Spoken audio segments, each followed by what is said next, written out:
We have a right? big responsibility to it, but we not taking on that responsibility. Not a lot of artists are doing it. I mean, nobody's talking on real subjects. Nobody's, I can't say nobody, just not trying to generalize it all, but it's not a large enough scale of people that are touching on real things that are going on. And if they are, like we talked earlier, it's made this seem like it's not the end thing. Why not? If other people could touch on certain aspects, you Hmm. see what I'm saying? So yes, we all have a major responsibility. Those that know what's going on, because there's a lot of people that just don't understand. There's a lot of young brothers out there right now that just don't understand that they are being used as pawns in a game to keep your own people down, take your own people out.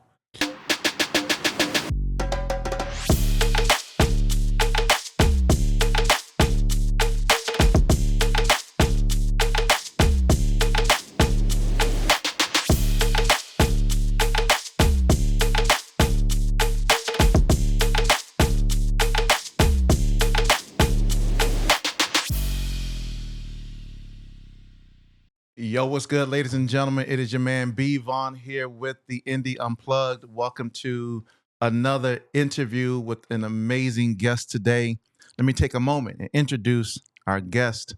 So today we are joined by Da-Neek, is a Brooklyn-born MC, songwriter, activist whose music blends hard-hitting lyricism with a strong social message. With over 100,000 followers and 3,000 plus streams, his work has resonated far beyond his hometown. Influenced by hip hop icons like Nas, Biggie, and Jay-Z, along with his aunt, DJ Spinderella. Da-Neek's projects, Concrete Gorilla, Brooklyn's Problems, and CEO of My Destiny, has cemented him in this hip hop culture. His single, We the Wave, further expanded his reach, tackling real world issues with authenticity and power. After stepping away from music for a period of time for self reflection, Da-Neek found purpose through the Nation of Islam, which reshaped his approach to both life and music.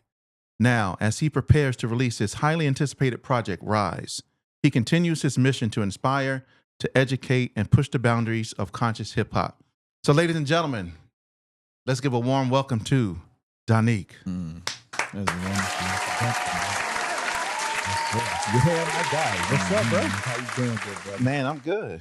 I am good, bro. How are Yes, you? sir. I'm doing excellent, Doing man. excellent, You man? know, it's an honor to be here Man, I on the appreciate it, bro. Indie Unplugged, brother. Yes, Appreciate it, sir. bro. Appreciate it. Yeah. Appreciate it. You know what? I'm always. This is my second time, y'all, that I'm meeting Da-Neek. The first time I met him was at a studio session. Yeah, Legacy Studios. Yeah, down at Legacy. Yes, down at Legacy Studio. Shout out to my man Fireman. That's right. Shout out Fireman. Yeah, bro. Like, and Da-Neek, I'm gonna tell y'all, like, y'all know how I am as a person who listens to music. Mhm. I love music. I love hip hop. I love R&B. That's my real thing. But I love hip hop. And it ain't too many hip hop artists that I think are just like, yo, that dude is so dope. Mhm. It's only like a handful. And I'm telling y'all, Da-Neek is in that handful, y'all. Appreciate Like, that, when brother. I heard him, oh my, y'all, look, I'm just gonna be real, y'all. Y'all, hey, and y'all know how I am. Y'all watch the interviews, y'all watch the podcast. This brother is one of the dopest lyricists that I've heard, and I've heard many and plenty coming from the era. I'm an old dude. Yes, sir. I'm an Yes, old sir. dude. Fab would tell you, I'm an old guy. I'm like 50. But so I've been in the era of hip hop from the beginning, right? Almost the beginning, and I've seen all types of MCs. But I do want to say, man, you are one of the dopest MCs that Praise I've be to Allah. I heard, appreciate bro. that, brother. Yes, sir. Yes, Man, sir. so as I do with all my guests, let's talk about your journey. Can you Okay. start us just from your trajectory? How did you get started in music and kind of where you are today? So what's that journey? What's it look like? So, coming from East New York, Brooklyn, rap was something we all did. Was something we all picked up as little pastime. Of course, I started to get a little more intricate with it, going into the studio, recording, putting out mixtapes, and really, perfecting the art aspect of it.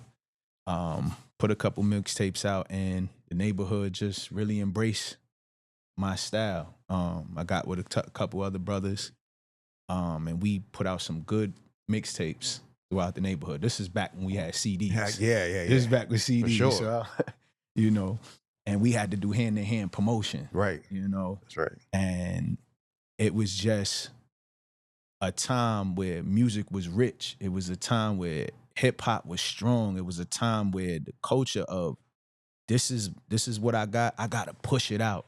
So I really got, I really looked towards the aspect of growth through the industry, growing. Like, all right, I can do this. I can do this. I pushed forward. Of course, I started to find knowledge of self. And in the process of me finding that knowledge of myself coming into the Nation of Islam, my music prior to that represented my lifestyle from coming from East New York, Brooklyn. It reflected the street life. Right. And as I started to get more conscious, I couldn't no longer rap about things that I didn't no longer do. So it was hard for me to make that transition. So I kind of, like, as you mentioned, took a little hiatus. I stepped away for a little bit just to find myself. And I actually lost love for it. It was until one day, never forget it, brother. We were out in the community with the Final Call newspaper. And my first officer in the Nation of Islam, he had seen a microphone. He knew I could rhyme. And he seen a DJ, had a whole setup. And he just was like, brother, go take the mic and go do something. I was like, bro, that's not me no more. Like, it's not me no more. And, I did it. And I went in. And then a crowd started to form. And from there, it sparked something in me to say, yo, listen, I can perfect this. I can do it. I can find a way to put knowledge into this music, but still keep my vigor, never lose who I am underneath all of that. So I began working on that. And now today I'm at a place where I feel like I no longer look at what I do as just making music or making rap songs. I look at it, this is art. Like, I can draw as well. And I paint pictures with music. So I'm looking at my music now as my art. So that's a little bit of my journey to summarize it all up. Yeah. And, I just look forward to what we producing going forward. For sure, man. So what were you feeling at that moment, at that time when you said, I gotta step away from this, from the music aspect, the lifestyle aspect. What was happening at that moment, at that time, that caused you to say, you know what, I need to back away from? Because the music reflected street life. I was living unconscious. I didn't know who I was. I was living thinking I'm a Negro in East New York. And as I started to know that the black man was God, I started to know that who I am, I started to cleaning myself up from the lifestyle that I was once living. That shook me, where it's like, I don't know how to rhyme consciously. I don't know how to make that transition at that moment. So that's why I kind of said I need to back off, because it would be fake. Right. Because I'm not living what I'm rhyming about. Right. It wouldn't be conducive to who I am. And plus, I felt like in my growth journey, that wasn't where I needed to be right there. It no longer needed, I just needed to focus on growing Da-Neek within these teachings. So that's really what kind of like, that's what I felt. I felt I needed to get away. I needed to. I needed to step away for a second. Yeah, no, I mean, that makes sense, right? I mean, sometimes you look at certain circumstances or things that are happening in your life, and you're like, this doesn't align with where I'm going now in this particular juncture. Right. And so when you think of hip hop, right? When you think of hip hop, many artists have drawn inspiration from the teachings of the Nation of Islam, right? From Public Enemy, Wu-Tang, Jay Electronica. I mean, there's been so many.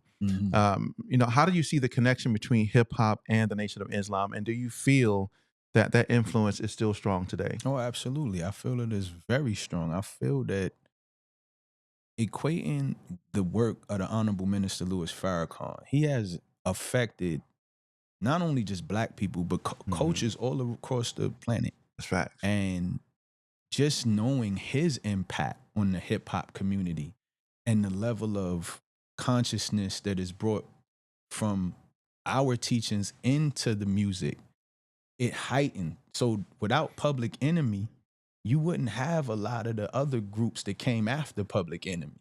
So we always give credit and honor to those who came before us. But if it wasn't for the minister, would it really be that impact of Public Enemy? You understand? So of course, the nation's impact on music and the influence has definitely heightened the sound of music. Unfortunately, today we see music has lost a lot of its soul. Yeah. It's lost a lot of its vigor. It's lost a lot of the love. I mean, because we know those who control, they pretty much are having people trade their souls for money. Yeah. When before it was more so all about the raw aspect of my talent. You understand? Where now it's more so what can I do to make a quick buck and then keep making this money? So it's really no soul, but it's a lot of talent. Just not enough soul in it, you know? So yes, just to answer your question, it was more so like the nation's impact is definitely. For sure. Yeah. You know, I would definitely attest to that. I mean, when you're thinking about hip hop, when you're thinking about New York, I mean, I think they are intricately linked with one another. Right. I think they have to be because of the history of conscious hip hop and rap, and the Nation of Islam is so intricately linked from a cultural perspective. When I look at the landscape of hip hop today, and now, of course, now hip hop is so much more global. Back then, it was like real regionalized, right? So, I mean, like even though I'm growing up in Baltimore and Virginia, you know, we only get East Coast. We ain't get no South. We didn't get no no West Coast, no Midwest, nothing. I mean, unless you visited those areas. Like I didn't really become so ingrained into music until I ended up going to, because I spent most of my life in the DMV, and then when I went to the South, I was like, yo, what's this? Like, yo, this is completely different music. And then, of course, music became globalized. You got influence from New York and the Midwest, and NWA, and so now when you think about music today, right? You talked about music losing its soul. Where do you think music is going to end up in the next couple of years? Like if you had to kind of think about the aspects of music, what's your viewpoint, your perspective on where it may end up in the next couple of years? Even though, see, music has transcended time, especially hip hop. It's transcended time. I feel like I never forget a brother, and may Allah bless his soul, he passed away. But he had said to me a long time ago, he was like, the only place for hip hop to go now is political. And this was a while back. I mean, this was like 15 years ago. And it stuck with me. Like, what else is there to talk about besides what's real? Right. You understand? So I look at now, music is being absolutely weaponized and controlled to serve a certain purpose. And unfortunately, we know, we can tell what the purpose is being served, because you see the condition of the music that's being exploited out is not, it's not conducive to humans' growth and development. You understand? So we see that music itself has fallen. Hip hop is falling. R&B is falling. I mean, you could go back to songs in the 90s and listen to something or the 70s and I love it. know you going through something and hear something in a song that'll kind of like make you like, you could reminisce. You know, you going through a breakup, you hear that, or you going through some love. Like, there's no real love in music. There's no love in hip hop. There ain't no love in it. Like, the love is removed. The spirit is removed. So, of course, it's going to fall, but then it'll rise again, because like it's going to transcend time, and it's going to always be a place for expressing that art. So going forward, hip hop will always reflect the times, and there's going to always be those that, like myself, that and many others who won't get the highlight, that, you know, because we don't represent what they want us to represent, but we'll still make an impact on so many people on the ground level or even underground level. You understand? And those are the ones that are the most important ones. You understand? So yeah, where we going? We going up. We're going up. Hey, we're gonna get into rise here in a moment though, but we go because we're going up. Right. So your musical foundation started with, and I mentioned that in the bio, right? Influenced by Nas, Biggie, Jay-Z, but also your aunt DJ Spinderella, right? So how was it having a hip hop legend in your family, and how did that shape your approach to music? Well, she's an amazing woman. I've always just looked at her as my aunt. Never really Of course. like looked Of at course. her as the icon Right. until I got older and realized her impact. Facts. You understand? So as a young kid, just always seeing her on the move when she pop up, it's no Dee Dee's here, Dee Dee's here. We were happy to see her. Just my aunt, genuine aunt. Just the coolest woman you know.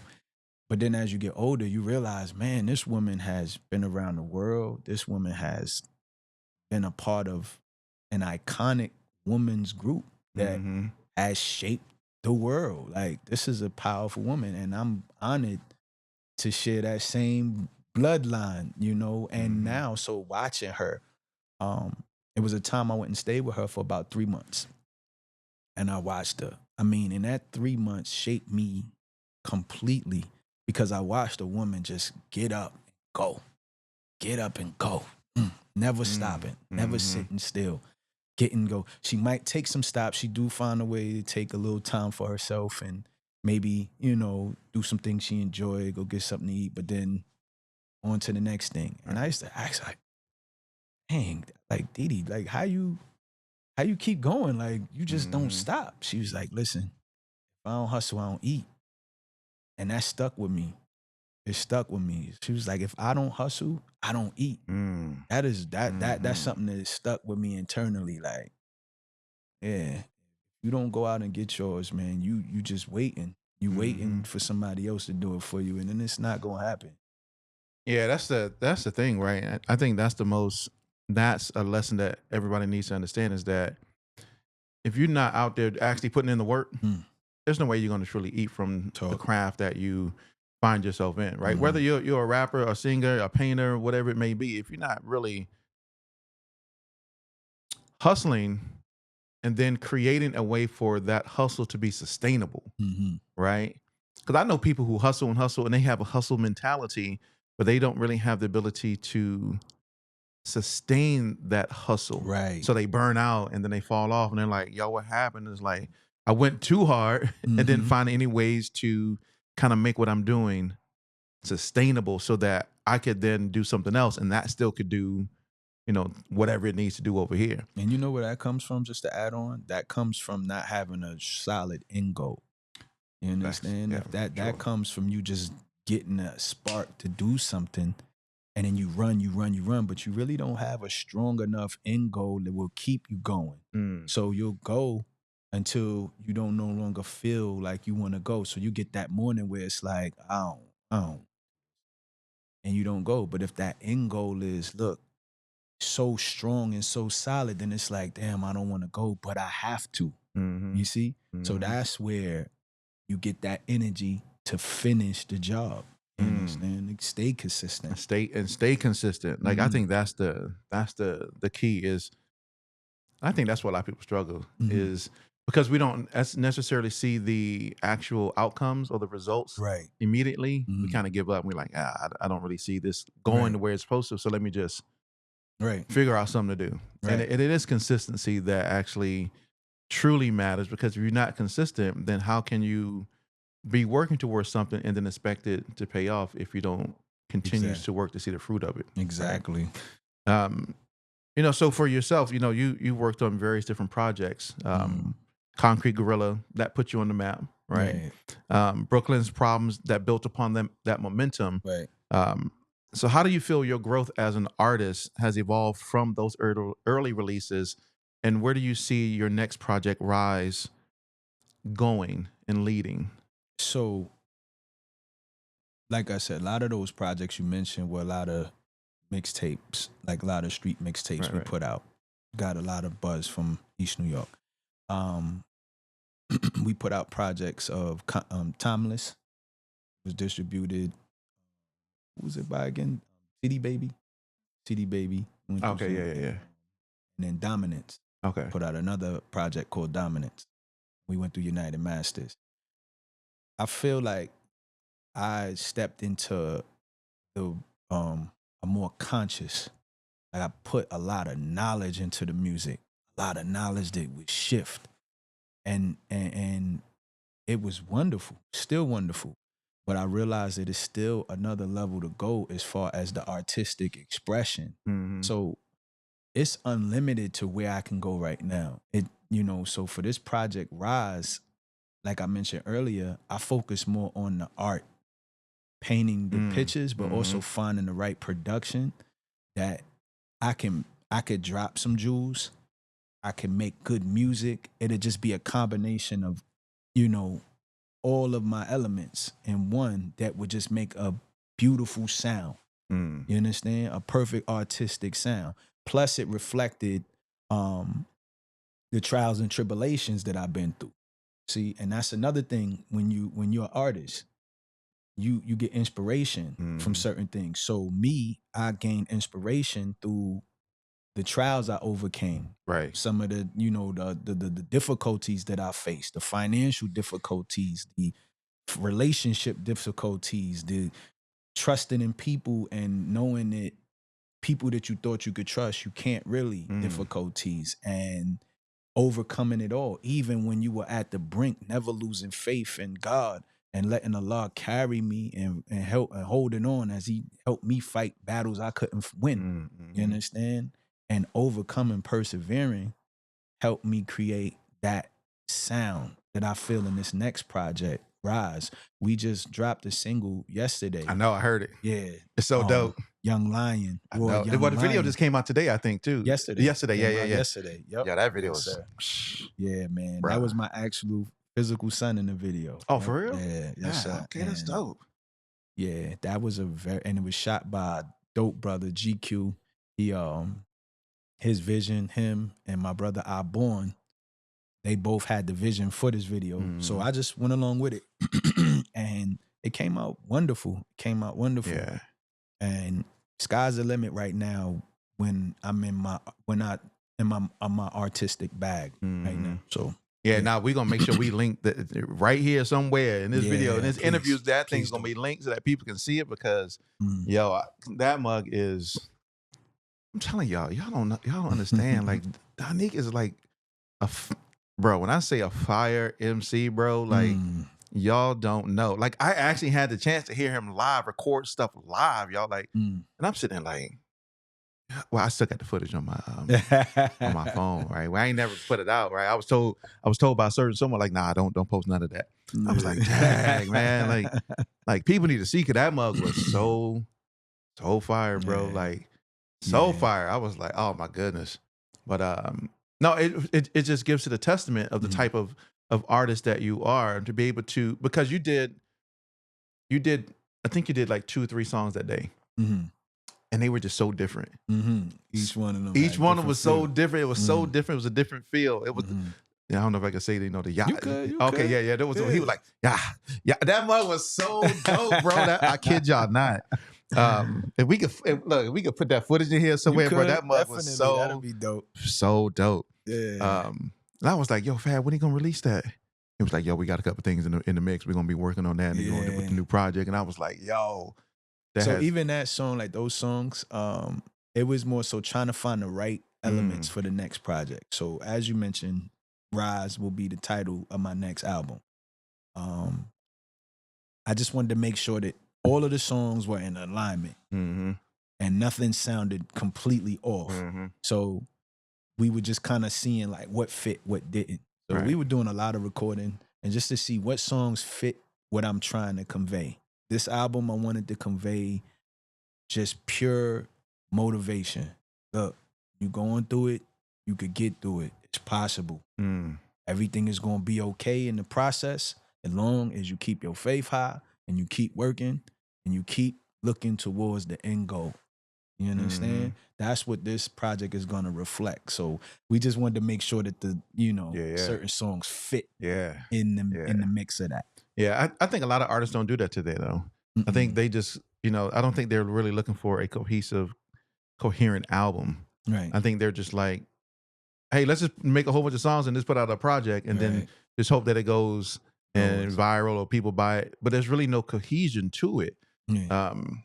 Well, you know, you said, like you said, I mean to cut your wisdom. No, But like ahead. you said, we come from a different era of music. Like, we come up from when they took time into them albums. Mm-hmm. Like we mentioned, Nas, Jay-Z, Biggie, DMX, Locks, and all. Like everybody had their own individual style. Right. Nobody sound like nobody. Like Pona Noriega didn't sound like Mobb Deep, and Mobb Deep didn't sound like the Lost Boys, and everybody had their own sound. And when they put an album out, the artwork was fantastic. You open them and we had cassette tapes. That's right. And you pull out the cassette tape book. That's and right. The spreadsheet, they got it set up perfectly. It was like, this was some real thought went into this. You understand? Real thought went into it. So that raised us up into, like, those who were blessed to come up in that era were blessed to see that level of perfectionism that was put into the music, that was put into something that I'm gonna put out to the world. I'm not just gonna throw anything out. Right. But nowadays, you don't have to put that type of thought into it, because it's like, no sir, something unmixed to just record don't in it, but it'll go and then it'll do millions and millions of streams and views. So then it puts you in perspective of, what do I do? Do I put that thought into it or just try to throw something out? Me, I'm a perfectionist, so I'm gonna try to put my best foot forward. I'm a perfectionist. Yeah, I can't. Yeah, try to. I'm a man. Yeah. That is one of my downfalls, that I'm a perfectionist. Yeah, I just had to learn over the years, like, yo, sometimes you gotta let it go, bro. Sometimes you gotta let it go. I gotta let it go. I gotta let this go, because if I don't, it's never gonna see the light of day. Right, exactly. And if I don't release it, then all that time, energy, effort that I put into it is just gonna go by the wayside. Exactly. Yes, sir. It is, yeah. No, but yeah, that's the thing, y'all. Y'all go learn your history of hip hop. You know what I'm saying? I mean, he mentioned like Lost Boys. Right. Like, that was my group back in the day, boy. Onyx.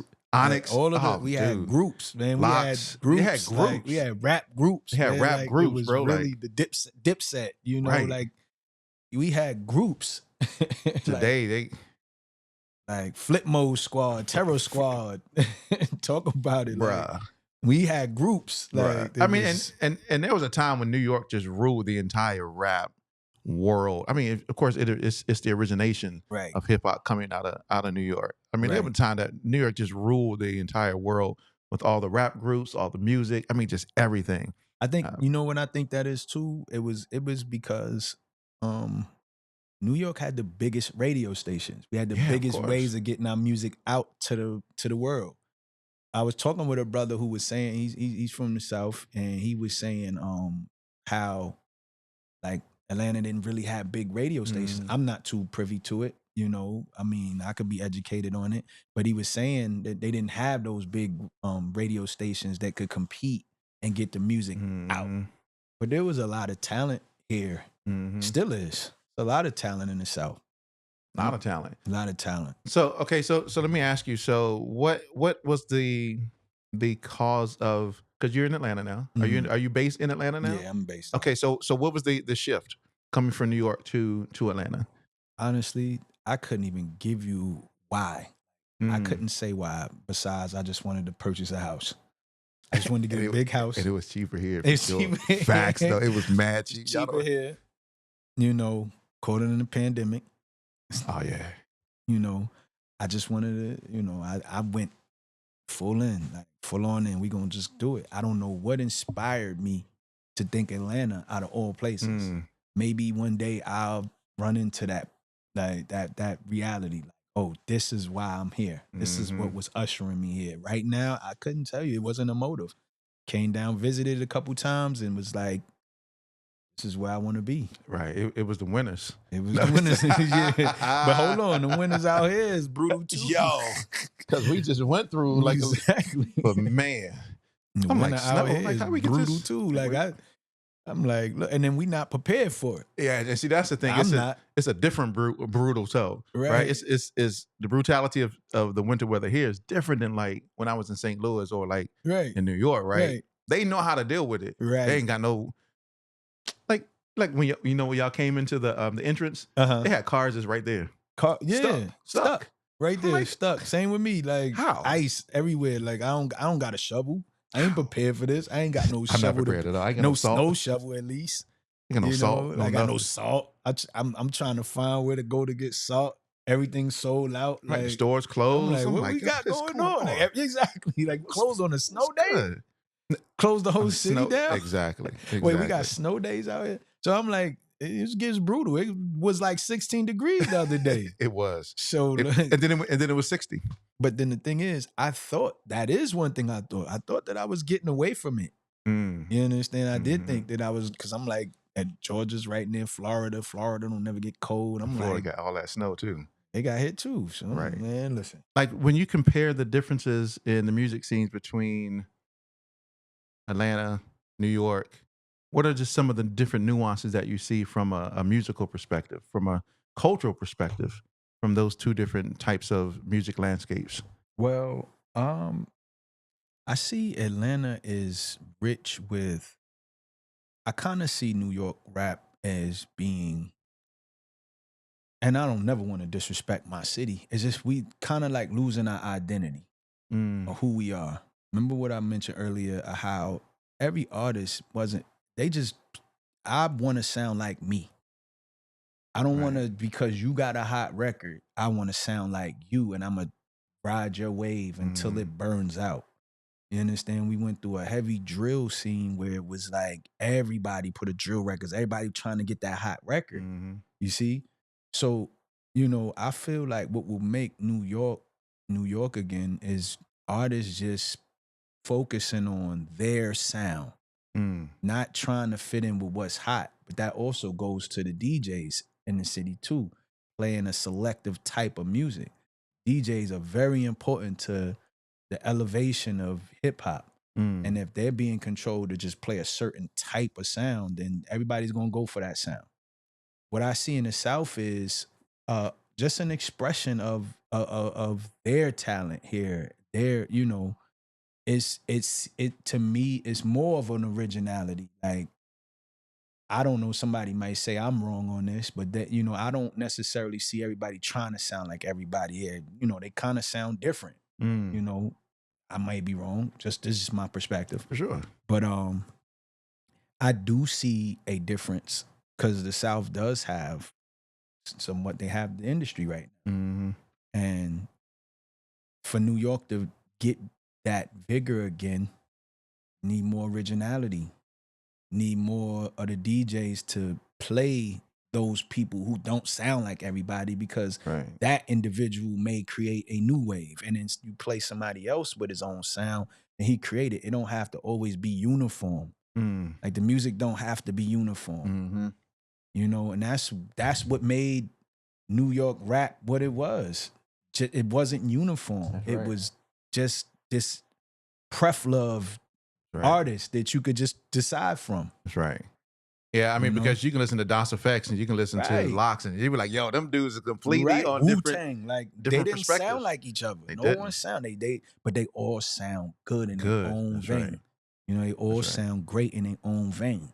So, you know, that's what I feel like. It, you know, to just look at the two, like really who's like the big artists is out of the city right now.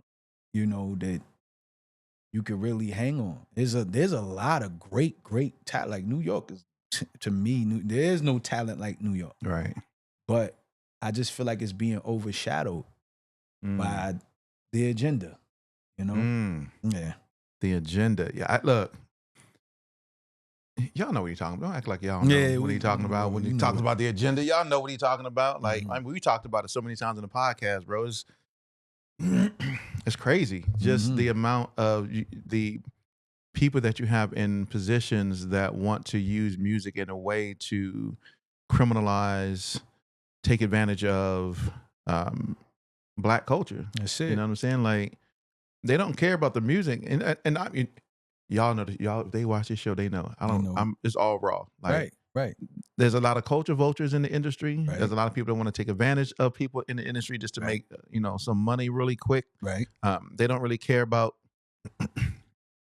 So I heard. So Leor, everybody say I got a problem. Everybody say I got a problem with Leor. I probably do. You know, never met the man. Right. All I see is stuff that I see. Right. I probably do got a problem with it though. But Right. I do. And Vlad, I got a problem with Vlad too. Absolutely. But, so Leo made this comment one day. I forgot who was it. I think it was the Breakfast Club. You know what I'm talking about. I know what you're Exactly. talking about. You know what I'm talking about. You got to go with what sells. Yeah, it was like he was like he said me and my family we got to eat. Right. I'm like, wait, hold up, bro. So you're going to subject and criminalize and push out negative music so that you and your family can eat, and you don't care nothing about the people that is making the music. That's how it goes. I was like, I know I don't like you now. Yeah, that's how it goes. It's the agenda-based music. It's not even about his family eating about that. It's about keeping a certain demographic down while another demographic continues to thrive. And when that other demographic that's been put down, let's just be real, when black people are down, then everybody else can be up. Right. You understand? It's a sad reality that we got to be faced with. Right. That we, in our expression of music, the only thing that's hot that sells is negativity. But everybody else can sell love. Everybody else can sell light through their music. Their culture can be well expressed and clean, and they not having problems making music. Why we gotta only sell negative music to be rich and famous and to be wealthy? You understand? Why our music gotta reflect heartbreak and murder, death, kill in order to be recognized worldwide? Right. You understand? Why we can't go out and make a dope, good record and because you do have some that will go out there and make some good music, but it's not many. Right. You understand? It's not a large variety. So why? So it's got to be some type of agenda, because our talent supersedes any. There's nobody more talented than a black man or woman. I mean, hey, That's take facts. it or let it alone. Hey, we created I'm saying that's facts. You understand? That's so right. Therefore, why did our talent have to only be relegated to negativity? Yeah, because Ebro kind of said the same thing. I do a lot of watching different people's because I got to do a lot of research for the podcast. Absolutely. So Ebro kind of said the same thing. He was like, a lot of people don't want to see the positivity in black culture. They want to see, the word he used was salaciousness. Yeah. Right. They want to see the salaciousness. They want to see the murder. They want to see, us talking negative. They want to see hoes and they want to see popping bottles. But the reality is that even though all of that is really weird to me, because people want to identify with hip hop, but don't want to identify. Right, they want to take hip hop style. That's why I'm talking about the culture. They want to take hip hop style. They want to sound hip hop and look hip hop and get the gold teeth and kind of rap and do their hands, But make a clean version, and they'll grow and dominate, and just like with K-pops and all of that. Like, yeah, so we talked about the group XG on here before. Yeah, what's the girl group too? Blackpink. My daughters love them, and it's crazy because it's like sometimes I gotta allow my daughters to listen to other cultures just to get a clean sound, because I can't let them listen to anything from our side because it's so negative. You understand? I gotta kind of hide our talent because our talent is so bombarded with over-sexualized. Yeah. You understand? Lyrics and I would agree with that. You understand? So I gotta let them listen to stuff like Blackpink, but it's okay. You know what I mean? It's okay because, like you talked about, hip hop is global now. But to see that they can make hip hop records, it's not vile, it's over-sexualized and degrading, and they can make lots of money and be famous, then why can't we? Why do we gotta make the negative music? You understand? So yeah. No, that's facts though. Because I mean, we talk about it very often. But you mentioned a family, right? Yeah. So how do you balance? Because I know as men, that's something that we find kind of challenging at times to probably balance, being a creative, being an artist, being a dad, being an entrepreneur, and wearing so many different hats. How do you balance all of that? Being an activist, right? How do you balance all of that with just in the body of Da-Neek? How do you really balance all those components together effectively? First things first, it's my prayer. It's my submission to Allah and my faith that when I get off balance, like any human being, Like, I don't always balance it, brother. Mm-hmm. Sometimes the scale be tipping over. Mm-hmm. And it tip over a lot. A lot. But it's my faith. And then it's my seeing them, seeing me, seeing what I need to do to tip the scale back. Mm. You understand? Like, we all go through it. Like, you understand, where we find ourselves unbalanced, stuck in a place where it's like, where do I go next? You gotta keep moving.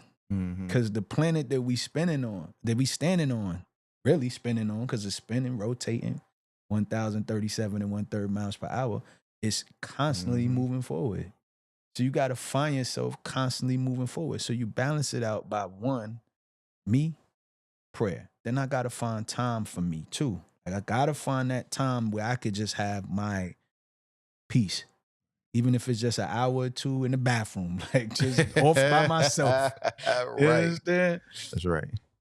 And then I could see, you know, what's needed, getting organized, write things down. If I'm lacking in this area, put time into this area. If I'm lacking in this area, put time into this area. Allocate time where it needs to be put if you see you're lacking. So you balance it all by just seeing it all first, and then just knowing, look, all right, I have no choice. I have absolutely no choice. If you don't balance it, then you become unbalanced and you fall off. Mm. And I can't afford to fall off. Too many people counting on me. You understand? And I'm counting on me too. You understand what I'm saying? So I gotta find that balance. So that's usually how I find it. Finding my peace for a second. You understand? When you get unbalanced, and then coming back at it. I always like to talk about things too. I feel it's very important that you speak about things, because then as you're talking, you got to find the right person that you trust. I got my guy Boomer Fab, and we talk a lot, and I like vent a lot to him, and he just be an open ear for me sometimes. Because while I'm venting to him, you know, I'm seeing the answers to it right there. Like, I like to get my problems all out of me in front of me so I can see it, right? And as I can see it, I'm like, all right, that's how I'm gonna fix it. So I could be talking to him, venting and that. Oh, but I'm gonna fix it like this. You see? So that's how sometimes you gotta find your coping mechanism where you can balance it all. Because it'd be very easy to become unbalanced, especially living in an instant gratification world where you feel like you just not keeping up, and you're depressed and you're down, and then now the people who counting on you, their problems become weight. You understand? And then the outside world become weight, and then running the problems over here, and that's more weight. And now, like you said, we tipping over. Right. You see? So yeah. Yeah. I think that's critical. I think it's critical for people to understand and identify, you said, coping mechanisms. How do you deal with situations and stress when those things come up, so that you're able to function appropriately? Because we all are going to experience stress. I believe that stress is the result of things that we put on ourselves, not necessarily what other people put on us. Because if we take on their problems, then that leads us to having that type of stress, or how we respond to certain types of external circumstances that can lead to overall stress, right? But I think it is a delicate balance between my role as a father, my role as a husband, my role as a creative, my role and finding equal time to be able to do all those different things, Right. so that I can remain balanced. And for any artist that's out there, producer, whoever you may be watching, creative, is finding that balance and having people like a Fab. You said Boomers. I know who that is. Right? I didn't know who that was at first. They were like, "Hey, Boomer." I was like, who are they talking to? Like, but now I know who that is, right? Yeah. I was like, oh, it's the same person. Yeah. But having somebody that you can talk to and go through those types of, one, go through life together, but two, to talk about those situations, and even having someone that can just be an ear that allows you sometimes maybe figure out the own resolution to those situations. Because I think sometimes we may have our own answer, but we need to bounce it off somebody else in order for us to make it to become a realization, like, oh, that's what I do. I always had a mentor. My mentor would always tell me, she would go, the why determines the how. I would always look at, but she was a crazy mentor though. Like, she always had like these weird sayings, but she was like, Brian, the why determines the how. Like the why determine why something happening is how you fix it. Mm-hmm. I'm like, Mm-hmm. oh, okay. And so then like she was my mentor. We would go out and do like organizational development and leadership training. That's what my Mm-hmm. background's in. And we would go and sit in front of all these classrooms with executives and we would be teaching all these executives. And she will always say the why determines the how. So hey, executive person, the reason why this is happening, that's how you got to fix it. So if you have staff who are always coming in late, Mm-hmm. figure out why that's happening, Right. and then that's how you fix the That's how issue. you I'm like, fix it. oh, lady, you're smart. And I'm on the flip side, if your why you're doing something is strong, then you'll figure out how to get there. That's You see right. what I'm saying? If your why is just to get money, then You're gonna figure out how to you get can money. figure out how to get it. But That's right. so your why gotta be something deep, like beyond money. What can the money do Mm-hmm. to last the test of time? So just going a little off, but Yeah, no, your that's why, you know what I'm that's saying? facts. Yeah, how that it'll determine how you get there as well. Yeah. Now people know I'm a leadership guy, so I'll always reference books. So there was a guy named Simon Sinek who wrote a book called Why. Why? And that's what he talks about. Well, like Nice. what is your why are you doing what you're doing? Right. And then based upon what you're doing, that why drives you to how to accomplish doing those type of things. Right. But yeah, no, it's the same flip side. Did you see the interview between D1 and 19 Keys? I didn't watch it in its entirety. I saw clips of it. Yeah. I was gonna ask you about what you thought about the conversation they had. That was I think that was a real. We can talk about that later, but Yeah. if you see it, what that conversation was like, because I mean, it was really talking about the heart of hip hop, and you got two brothers who come from two different faiths that are interacting with one another that have aligned perspectives on the hip hop culture. I thought the conversation for me, I thought the conversation was beautiful. One, to see two brothers who have different faith backgrounds Right. come together and to have those conversations and to show love for one another. I like, for me, that was the That's biggest beautiful. thing. Unity. Yeah, unity. And in that conversation, man, they really just dove into some of those things we just mentioned, and just the heart of hip hop. Yep. Because I do believe that hip hop is full of salaciousness and a lot of different things. I'm gonna use that word again. Because when Ebro said it, I was like, salaciousness. Like, that's the word. I'm taking that, Ebro. Yep. Shout out to 19 Keys. Shout out to D1. Yeah. So yeah. So the interview was good. So I was gonna ask if you had seen it or not, but so yeah. So let me go back like to the beginning. Who is Da-Neek? Da-Neek right now is not Da-Neek 10 years, 20 years ago. Da-Neek right now is someone striving to be the best person he could be to everybody he meets.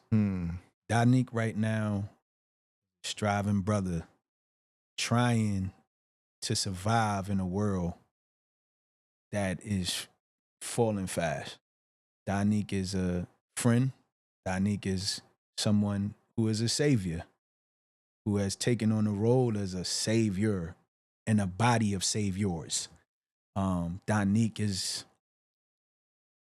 a talented artist. Da-Neek is a friend, like I mentioned. That's who I am. Da-Neek is a little god growing in the classroom of gods. Yeah. I think it's important, which is why I asked that question. For artists to be able to truly identify, or creatives to truly identify who they are, because I think who we are leads to the overall mission that we want to accomplish. Right. So when you think about Da-Neek, how do you position Da-Neek in the culture of hip hop to provide opportunities for others to be able to grow in their own musical capabilities? So I look within my own ranks in the Nation of Islam. I'm not gonna say that I in no way started, but I would say that I had a good influence on hip hop's expression through my ranks. I say I'm very, very impactful by the grace of Allah.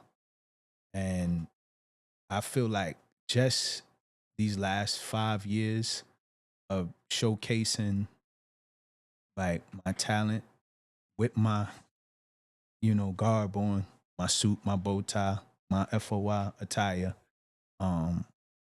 has made room for a lot of other artists to not be afraid to spit some bars in civilized clothing. Like we don't have to all be, hoodie Drip over our down. head, or drip down. Right, hoodie. right. It don't have to be those two extremes. Like you can be civilized and be talented.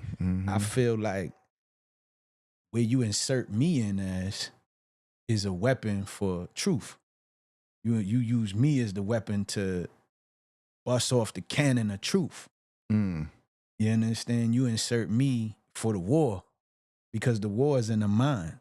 You play Da-Neek to war with those who are promoting the negative culture, not the artists, but those who want to see us down.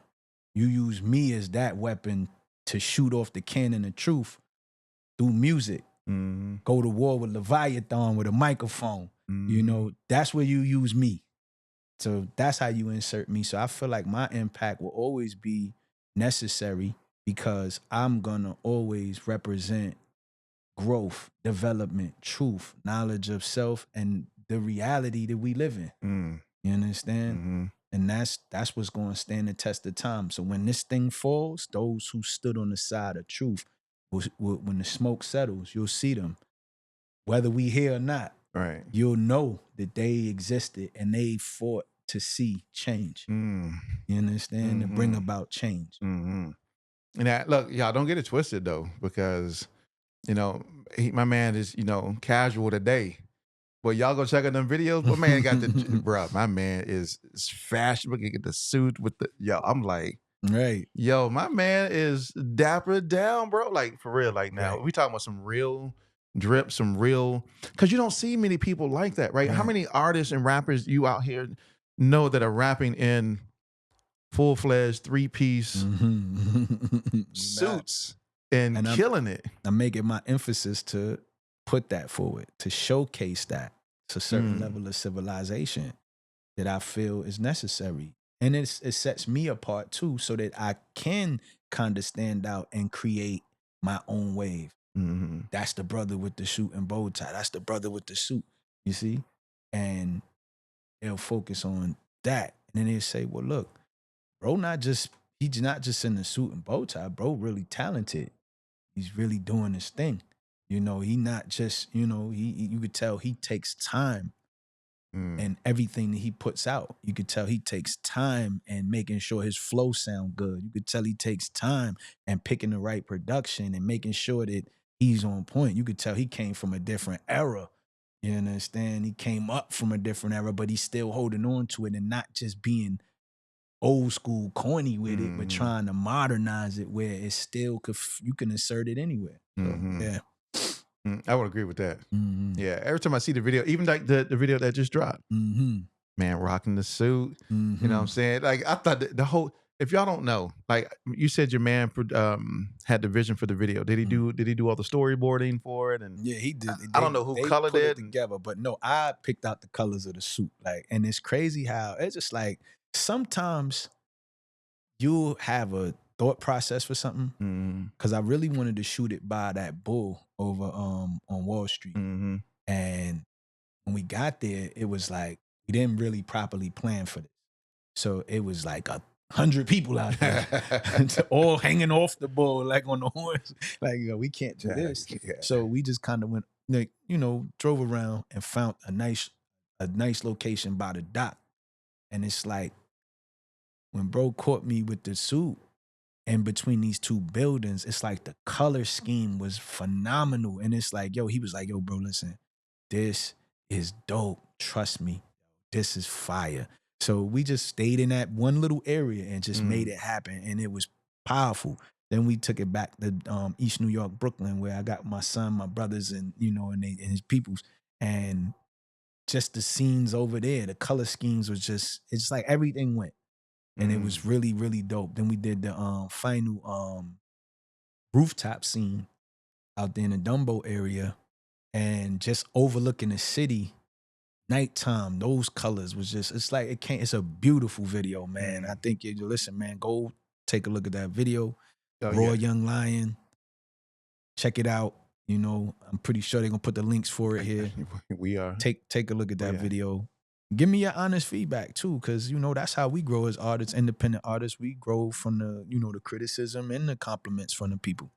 Well, I think that takes a certain level of maturity, though. Yeah, That's me, brother. Yeah. I'm always looking to get better. Yeah, because I don't think a lot of people are open to criticism and feedback. Right, And I don't even think sometimes they even want criticism and feedback. right. And I think it's reflective in this type of music that they're putting out, because a lot of music that people are probably putting out, if they did kind of go through that, that Q&A type of, that quality assurance, where you have people who are going, hey, you may want to do something a little different, Mhm. or you may want to take it a different approach. I don't think we have, from my perspective, the majority of people probably don't have people like that Mhm. who are in their corner going, we probably need to approach this differently. Like, I Mhm. think what you did there was great, but maybe we need to look at it Mhm. a different, Mhm. and I Mhm. think it has to be the artist that's mature enough and open-minded enough to say, you know what, you're right.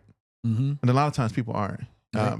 A lot of times, we in hip hop, we have the braggadociousness, we have the You ego, can't tell me nothing. and you can't tell me nothing. And sometimes the ego takes over so much that it's like, you can't tell me nothing. But sometimes people need to be told something so Mhm. that they can grow and develop themselves. Because without that feedback, Mhm. how does a person really grow and really develop Absolutely. themselves as a Right. creative? That's key. Right. And also has to be level of who you getting that from too. Cause yeah, some people just That's really true. would tell you some things about yourself just to make you look down on Yeah, yourself yeah. too. Like, their intentions are not pure enough to say, well, I think you should do this Mm-hmm. because this will heighten. It'll be people that'll say, I want you to do this because I want you to look bad, like underneath it all, like, damn, don't do that because you do that. That's too good. I Right. want you to do this. So kind of like stop doing this. But they know that that's going to help you. So you got to be selective too. It's an the point of it. You got to be selective. But me, I'm always open. You know, if I feel I need it, I take it in. If I feel I don't, thank you. Appreciate it. Right. Just leave it there. Or I can revisit it another later date, later time, and just say, maybe I can insert that back in. You Mm. understand? So So how you do gotta you be do that? selective. Yeah. How do you find those people? How do you find someone like a Fab, and someone like your video creative team and your manager? Well, like, how Yeah. do you find So like people that you somebody like a trust to do Fab, that? me and Fab been brothers for almost 30 years. So it's gonna be hard for an individual to find a person that you've Yeah, been solid with for 30 years. that's true. But you just got to go through the motions of learning new people. And unfortunately, it's going to you might have to bump your head a couple times running into certain individuals that you can feel. See, I can read your vibe immediately. That's Mm. just me. I can read Mhm. your vibration immediately. I can tell from the time we talk and start to interact, I can see where you at. Like you somebody that I gotta keep Mm, mhm. arm's length. And then you might be somebody I could open up with. Mm. But even still with that time, lessons, wisdom, that's what wisdom is gained through knowledge and learning, you understand, people. And then you realize, oh, I got some really good people that want to see me succeed. Do you want to see me succeed? Or you understand? And you'll Mhm. always be in my corner pushing me, urging me to do things. Those are the ones I want to hear from because I immediately, if we perform, I come up stage. The first thing I want to know is, how did I do? What did I do wrong? Right. Like, you ain't do nothing wrong, bro. You did good. You sure, bro? I had to do something awful. Did I move wrong? Like, That's that did I? perfectionist, You though. That's the understand? Like, perfectionist in yo, you I that's had to looking do for that. something Right, wrong. What right. can I do to improve? Like, I just don't want to give oh, maybe you were too loud, or maybe you didn't really tone it out. You didn't level it out. All right, cool. So next time I know to just, you understand? But it's Mm. only way you're gonna find those people is going through the motions and just knowing how to read people. You gotta don't judge, just read. You Mm. sometimes just sit back and watch a person show their hand. You'll see you'll see a person genuine, and you see a person who got agendas. You see Mm. it, you'll read it. Mhm. You got to just be wise enough to know it. Mhm. Yeah, I think people will reveal themselves Exactly. in time, right? Exactly. And you just got to give people time for them to show their hand Mm-hmm. and to show who they really are as an individual. Because Mm-hmm. you're right. I mean, you can look at a person from a first impression perspective, Mm-hmm. and then when you start spending time, you're like, maybe, maybe not. But Mm-hmm. once you start spending time with that person, you go, yeah, I was right in the very beginning. Like, Mm-hmm. trust that gut. If that gut is telling you like that person is the person that's a no, Yeah. then because people do have a lot of hidden agendas Right. that that are out here. They want to sometimes take advantage of people, Right. or they can see a person that's on the rise, and they then want to say, hey, you know Attach what? I themselves want to you. exactly. Like, yeah, and then Let me exactly. Let me see where you're going to go because I want to go with you, and that may be the only agenda that they had, and they don't really care about you as the person. Mm-hmm. They just care about where they can manipulate or monetize you in order to have that type of access or gain. And that's not just with music. That's with That's anything. anything. That's with life itself. Right. You got people who will be there to get as much as they can from you, but then when things don't go their way, then you see the real. You understand? So that's in life. People attach themselves to you when you're moving.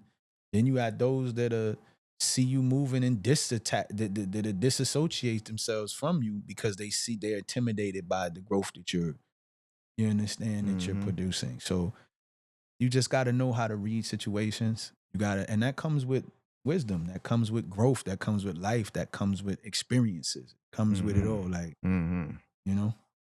So, yeah. So let's talk about lyricism. Let's talk about lyricism in the vein of social injustices, right? And what responsibilities do you see that hip hop has in regards to that, dealing with social injustices, lyricism, or maybe lack of lyricism? I don't know. We have Right. a big responsibility to it, but we not taking on that responsibility. Not a lot of artists are doing it.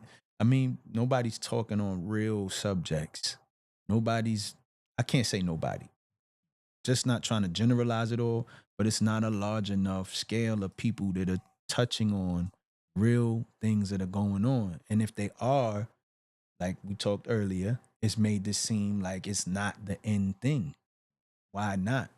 If other people could touch on certain aspects, you see what I'm saying?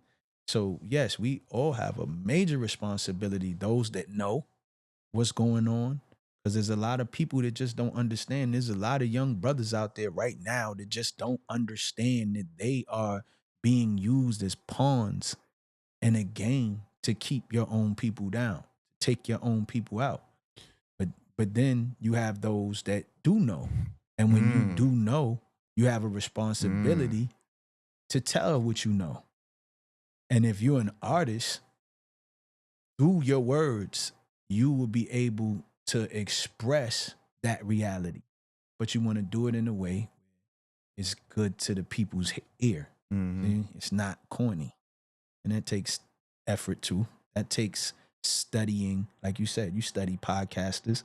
If you're an artist and you're a lyricist, you study other lyricists. You study music. You study what's going on. You see what's in. You can't just look at the new music and be like, oh well, it doesn't have the soul like we talked about. Right, It doesn't. But so I'm just gonna not listen to it at all. You got to see what's in. You got to see, because if you want to try to infiltrate and get the people who's over here being manipulated, you understand? You got to know what they're listening to. Maybe you might have to make something that sounds similar to just drop them Jews in Right. there. So they could, so you deceive the DJ. The DJ won't throw it in there, like, but you drop the whole Jew to wake people up. You understand? So yes, we have a big responsibility as lyricists, those who know, to just speak what we know and try to educate as much as we can through this music. Yeah, I mean, because it's so impactful. I mean, you got little kids that are listening to a lot of music today that are taking on the aspects of those songs and being influenced by those types of things, right? I mean, other genres, I don't think other genres kind of have situations like this, right? Do they have other, that level of responsibility when it comes to the music and the lyrics that they have in their music and how that is being portrayed or influencing their culture? Like, when you think about pop music, it's so the response, like you mentioned, responsibility they know the responsibility. They understand the importance of what are we putting out to our youth? Mm-hmm. What, and then they have amongst their own, they won't allow it. If it's too, you understand? If it's too raunchy or too over sexualized, they'll get backlash from the leaders of their community and, or who, you understand? Their record labels would say, oh, that's too dirty. But for us, it's more so, oh, that's too clean. You gotta dirty that up. I seen a lot of good, like especially female artists, like before they received the fame, like they were just genuine, dope spitters, never really revealing, but now they in the industry, chest out, body out. Like, why? Why did she had to why okay, because this person did it and made it. Why couldn't this sister come in and just be her wholesome self and still make it? Why do we all have to be, like we talked about it, uniform? Why does she has to now sell herself to sell? Why does that have to sell? But it don't have to sell anywhere else. Exactly. You understand? And yeah, and I think that's why you have artists like a Rhapsody who gets major love from artists or the community that know, but doesn't get that level of exposure because of how she approaches music, how she's dressed, right? She has not subjected herself to those types of indecencies, I would say. Right. But she doesn't get to shine like they all do. Right. And then there's always been a level of over sexualized through hip hop. I'm not gonna act like this just started yesterday. Right. I mean, yeah, it's always been going on. They've always did it. But then also with women, like especially since we're dealing with female hip hop, right? If you go back to like listening to like Eve, Foxy Brown, Little Kim, Little Kim more like sexualized, but then Foxy Brown was more street. Eve was more like, she had like made songs with super substance. Certain songs that, Love is Blind and things like that. Like, where is that today with those major female artists that just make a song like a Love is Blind, like with some substance in it? Like, why does the female artist today gotta make music that's just so ratchet? Like, it's crazy. So salacious. Like, why? You understand? Right. But we know why. Because it's an agenda. Yeah. It's an agenda, for sure. For sure. Man, I wish it wasn't so in hip hop, man. I wish it was just, because back in the day, I mean, there probably was an agenda back in the day, but it was real, just pure, the purity of hip hop that, I think I fell in love with. Probably why I don't listen to a lot of hip hop today, but why I find myself always listening to, like, I got playlists on my Apple Music. Right. Hey, if I say it, hey Siri, play 90s hip hop. Right. And that's what I'm listening to the most. And it's like R&B from the 70s and the 80s. Like, Siri wants to play my my hip hop. And she's about to play it. She was right. I was, as soon as I say it, yeah. She was gonna say it. Look, and it came up. It's stomping to the 90s, yo. You see, come on. I mean, but yeah, I mean, that to me, that was the golden age of hip hop. Yeah. Right. The golden age. If we had to think about golden ages, that was the golden age of hip hop. Yeah. The golden age of R&B. Right. Because you had groups from that 90s to the mid 2000s. That was that golden era. That's when music was, I would say the term real. Right. People were talking about real emotions, real things that are happening. Whether those, and they were just talking about their real life and or sharing conscious message through their music. But that was the golden era of hip hop. And I don't think we will ever have another golden era again. Well, I mean, we get them folks out of our music. If we get the culture vultures out of our music, we have more than a golden era. So that's the thing, right? So where are the hip hop leaders at? That's what we trying to look. We right here. You sitting with a striving one right here, trying my best to make it through. But I don't have much time in it. So the hip hop leaders is the youth.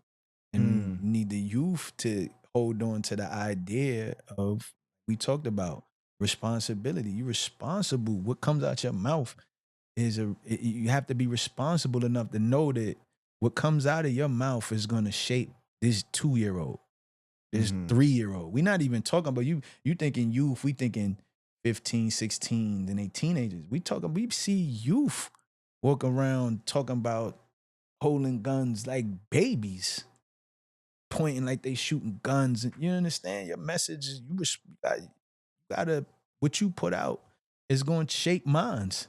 So you got a responsibility. So is your responsibility to just your personal finance, or is it going to be to the betterment of your own people? You see what I'm saying? And that's where we ain't in a time right now where we could keep playing around. Right. We in a time right now where the righteous got to stand up, and those that know got to stand up. And those that don't know got to be willing to accept reality or suffer the consequences. America falling fast. So hip hop has a very big responsibility. Hip hop is going to be that. Music itself helps the soul. You understand? Like when you going through things, you listen to music sometimes, most times. People listen. True. So music will always have an importance. So as we talked about like a golden era, there's going to be even more coming forward soon, because once we start seeing that this dollar that we running after doesn't serve a purpose anymore, what else we got but our music? We always had our music. Even going back to the original land, we had our drums, we had our music. Our heartbeat is our music. That rhythm of the blood flow is the music. So it's going to always be music. But then we're going to realize that responsibility is strong, and we got to put out a message that's going to uplift and inspire. Have to choose that over the dollar. So man, that's facts. That's facts, bro. I love that. So let's do some future thinking. So where do you see Da-Neek in the next 5 years? Okay. Where I see Da-Neek in the next 5 years, Da-Neek will have reached his goal of, I'm going to start projecting, become a multimillionaire. Come on, let's go. You understand? Let's go. Multimillionaire. Being able to help my nation. Being able to help my people. Music, globally recognized icon, or becoming an icon. One project, internationally known and respected, because I'm a decent brother with a talent, and willing to take my talent and my decency all around the globe. You understand? Yeah. That's where I see myself. That's Family what's up, doing bro. good, living good. People around me that been there to support and held me up when I needed to be held up. They know who they are. They be doing good too. Yeah, I see that. I see that. Man. That's what's up. Yeah. I'm looking forward to seeing that. Looking forward to seeing that for sure. So as we start to wrap up, your journey has been one of resilience and purpose. So what's the biggest lessons that you learned along the way that you could pass on to up and coming artists, rappers? So, one, what are you doing this for? Are you just doing it to impress the couple of people that you done came up with? People on your block, people in the neighborhood. If you're doing that, then that's as far as you're going to go once you do it. You're going to go as far as you aim. You see what I'm saying? What's your aim? What is your end goal aim? Like, what are you trying to accomplish?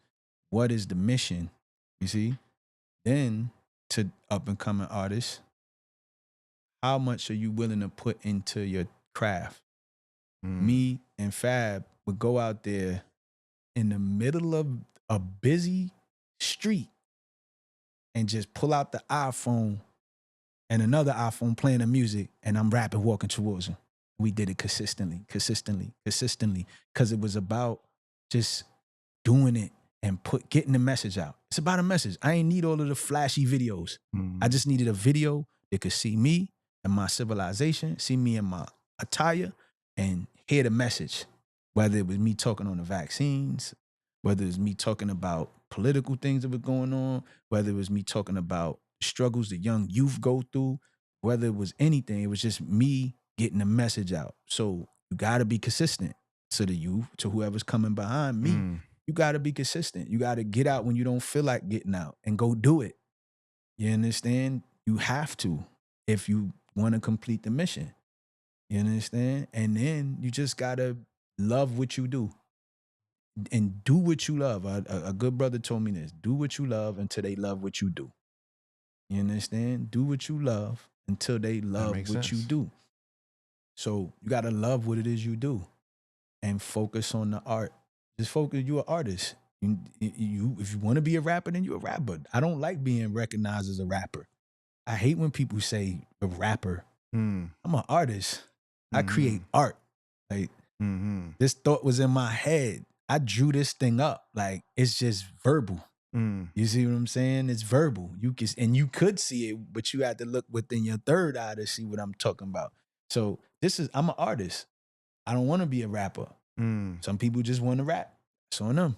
That's as far as you're gonna go. You might make it, but focus on the artistic aspect of your creation. You creating things. Just the thought that you had something in your mind and you made it real. And it sounds like you wanted it. It's the greatest feeling that you could do. Like, it's a great feeling. And then you put it out and the people receive it well. That's times 10 now. So I had this thought in my mind and I worked it out. I went in, recorded it, came out perfect, put it out, and the people receive it well. Man, the beautiful feeling. So focus on the art. You're an artiste. Don't let them label you just this rapper. You understand? So they can box you in to just being some little rapper. No, you an artist. Your range can go. There's no limit to your range of creativity. You see? And you don't have to be uniformed and fit in and try to make music that sound like everybody else. Sound like you, because there's nobody like you and there will never be nobody that can shine like you. You see? So shine your light and and don't worry about getting recognized right now. Work your way till they have no choice but to recognize you. And that's what we doing right now. They're gonna recognize it. They're gonna recognize. They are. Trust me. It is coming, brother. So when's the new project dropping? All right. Well, right now we don't have a specific date for the project. We just know that we got all the songs ready. I want to sit down with the team and think of the perfect time, because when I put this out, it's gonna last the test of time. So I don't want to rush a date. I want to make sure it's the right timing. But for right now, you can go to all platforms and stream Raw Young Lion. That's the latest single out. You can also go and pick up Dominance. Very, very, very dope project. And Timeless, very dope project filled with so much information. You can pick those up right now while we prepare for the drop of Rise. Because when it comes down, man, it's going to rise. We're going to rise a lot. We're going to raise up a lot of people. You know, and I think a lot of folks who take the time out to listen to it will appreciate the art form. And I think everybody who was a part of this creation process, who helped me formulate this music, from the producers, from my people who were close nearby me that I needed, that helped me think of these songs, that, you know, through just life experiences, you know. So yeah, we don't have a specific date, but right now, go stream Raw Young Lion and go listen to the video. Subscribe to the YouTube, Da-Neek Star 1. You could go to Da-Neek.com and pick up the single there and other merchandise. You know, we got a lot of stuff for y'all right now. Yeah, yep. Hey, yeah, and all that, of course, is gonna be linked in the description. Yes, it will. It's gonna be in the video. Y'all make sure y'all definitely check it out. But man, it has been a pleasure, brother. Man, it's been a One, pleasure seeing you again. Yes, sir. And then two, having a more in-depth conversation. Yes, sir. And just really learn more about Da-Neek. Because Yes, I've already sir. listened to like a lot of the music Right. already. So that's why I know Da-Neek is one of the dopest artists, right? I ain't say rapper, dopest artists. And trust me bro, that you are going to hear. And I appreciate you and all the work you doing and raising the culture up. Whenever you run into like people who want to see their people win and understand where we are in time, those are the people that you hold near and dear. So I thank you for what you do. And the Indie Unplugged, man, only going up too. It's only going up. Going up. Going up. Going up. But man, ladies and gentlemen, once again, thank you very much for tuning in to the Indie Unplugged right here on We Create Music TV. Once again, I'm your man, Vaughan.